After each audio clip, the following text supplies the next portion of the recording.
a launch configuration. So go to the launch configuration, create launch configuration.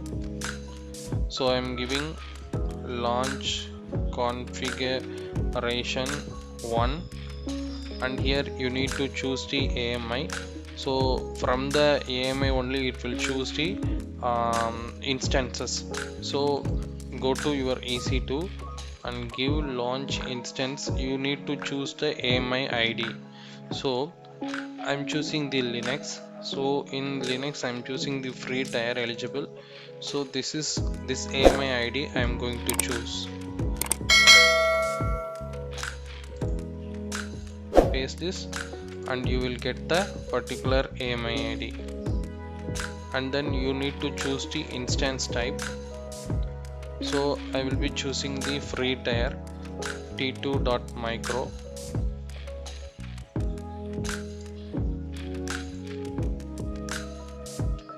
And if you want to enable the spot instance options, you can enable it. So you can buy this option, you can reduce the cost.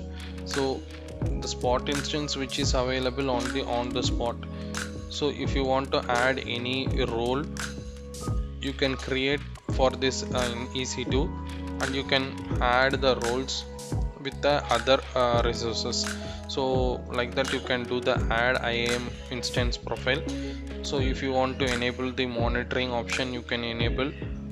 And if you want to optimize the EBS instance, you can enable this. And you can explore these things. If you want to give any user data, you can enable this. And you can using the bash script, you can work it on. So I'm not going to give anything else. We can give I will show you in the by logging I will show you. So the root volume will be 8 GB. If you want, you can add it more. And security group, in security group I'm going to create a new security group. So here also you can make it you can restrict who can access this. And I'm going to give as a RTCP, so which will be allowing all. And choose the existing key pair. And I have the existing key pair already, so I acknowledge this and create launch inst configuration.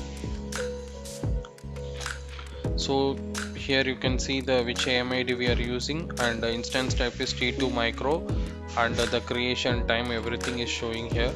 So you can do the launch configuration like this.